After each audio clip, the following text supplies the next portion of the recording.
But one of my favorite authors is Osho, and he wrote this: "No society wants you to become wise. It is against the investment of all societies. If people are wise, they cannot be exploited. If they are intelligent, they cannot be subjugated. They cannot be forced into a mechanical life to live like robots. They will assert themselves. They will assert their individuality. They will have the fragrance of a rebellion around them. They will want to live in freedom. Freedom comes with wisdom intrinsically. They are inseparable, and no society wants people to be free.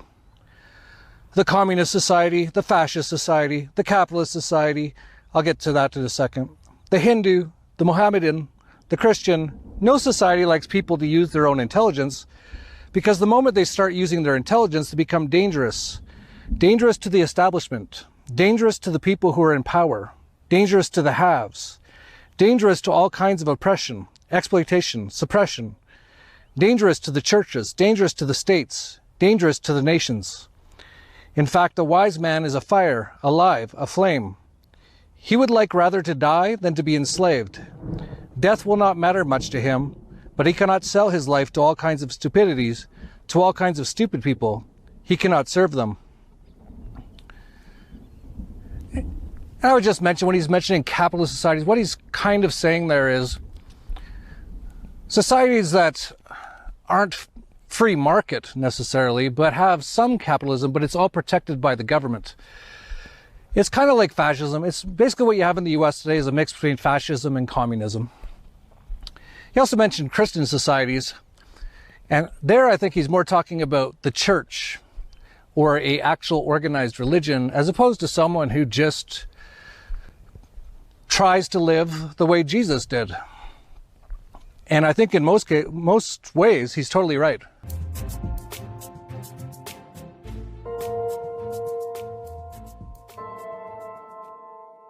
In freedom, forever.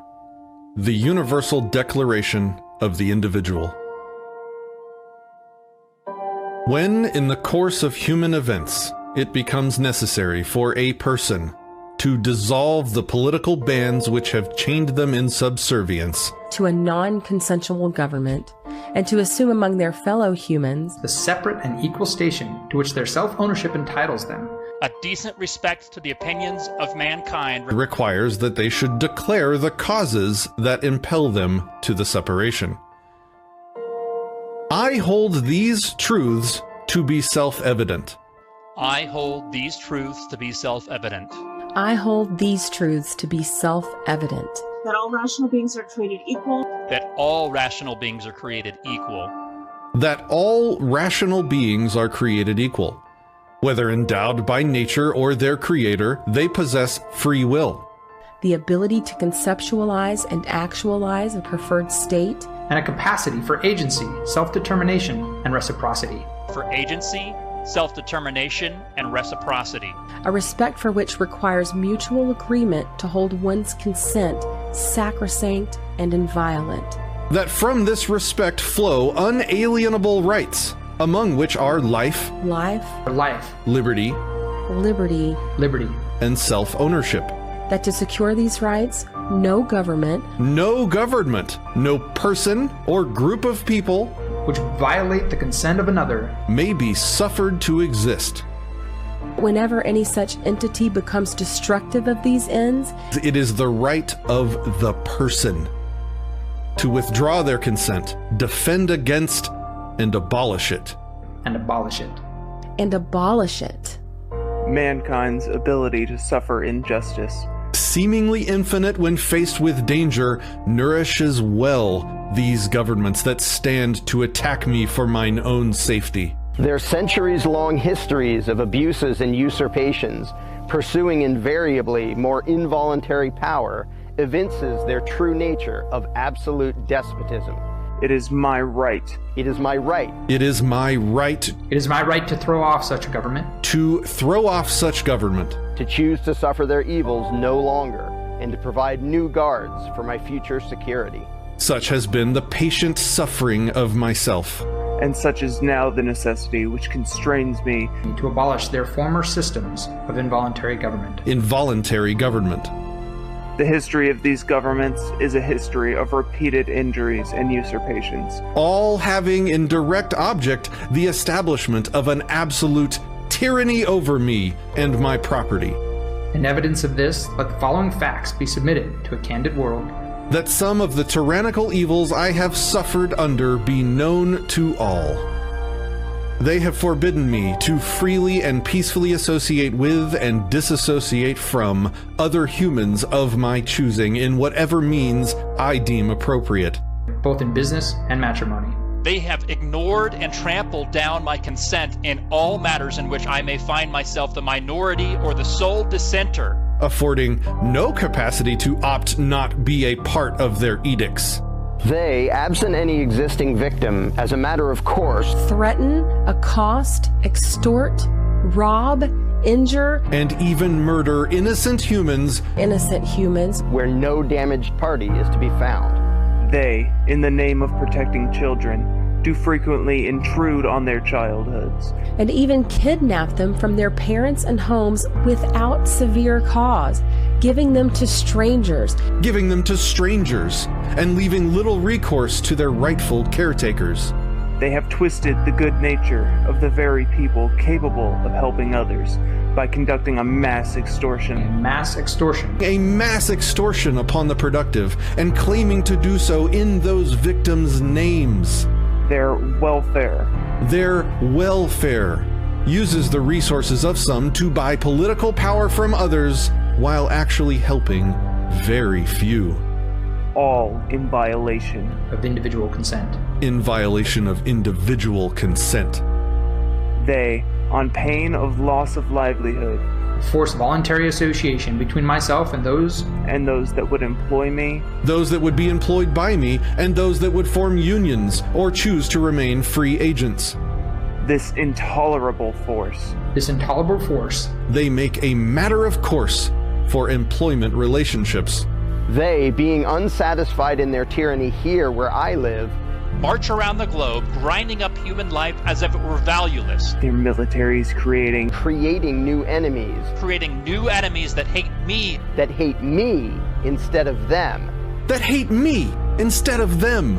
And then in the ultimate insult, claim that all they do is for my safety and freedom. They, having the hubris to place upon me rules regarding certain peaceful actions and property, make sins out of them, punishing, robbing, caging, and even murdering any who dare defy their improper fiat. Their every prohibition without a victim, every ban without damaged property, all infringements upon the right of one to own one's self. They, through the extortion that they name taxation, have so thoroughly forcefully interfered in every single peaceful interaction and transaction taken through the course of time, that proper restitution has become utterly incalculable, the damages and the criminal violations of sovereignty nearing infinite. My mere existence indebts me to no one. They, unable to be other than despotic, falsely claim rightful control over my ability to peacefully travel the world. They will attack me for attempting to do so without their permission or for using means outside their approved channels. They forcefully prevent me from obtaining security, safety, and protection outside their monopoly of abusive and dangerous law enforcers. They establish rules by fiat that control my trade associations with those outside arbitrary lines on a map. And euphemize and reframe theft as tariffs. They have captured and do wrongfully control things so intimate in their nature so as to boggle the mind. The education of our very own children isn't even free from or safe from their violent intrusions and forced oversight. They, having no self-restraint or decency, have a list of substances for which, if I peacefully place inside or around my person, they will attack, rob, cage, or murder me. To add insult to vicious injury, the law enforcers that mete out these inhumane punishments are touted as heroes. Are touted as heroes. Are touted as heroes. Touting self-proclaimed higher purposes, they routinely, in the open and without remorse, do capture and steal property of peaceful people in the name of community through euphemisms for evil they call eminent domain and asset forfeiture. Eminent domain and asset forfeiture. Through controls upon the very earth itself, they have managed little other than the plundering of the seas, the ravaging of the coasts, the destruction of the forests, and while proclaiming their unending intentions to the opposite, the continued defiling of the very air we breathe. While failing to achieve their stated goals, they have retarded the progress that free commerce and innovation offer peaceful individuals. They, so detailed in their control over my life, rob and attack me for using my own resources to create structures on my own property without submitting to their approval, to their snake's nest of rules for how it should be done, and paying those they force to license themselves to inspect my work once it's done. They listen to my private conversations. They listen to my private conversations. They spy on my private communications. They hijack devices I own without limit or recourse. My expectation of privacy is completely disregarded. They capture entire professions such that I cannot obtain vital services of lawyers, doctors, professors, electricians, plumbers, optometrists, or even that as simple as a barber.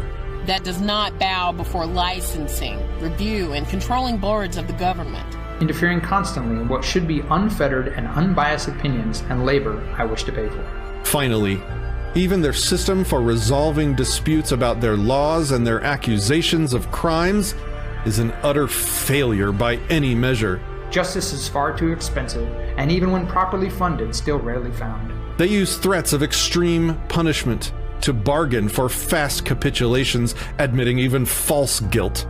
Worse still, while preventing me from choosing another system of justice, theirs grants de facto immunity to their own agents, law enforcers, politicians, and other friends of the court. Even when they stand accused of the most heinous crimes against humanity, murder and rape are no exception.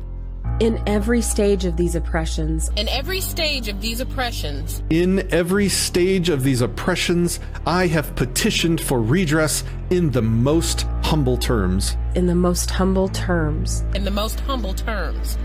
My repeated petitions have been answered only by repeated injury. Only by repeated injury.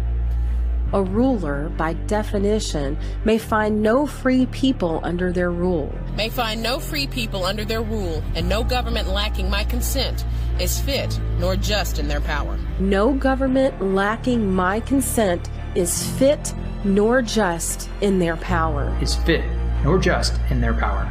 Nor have I been wanting in attentions to those that still support this government.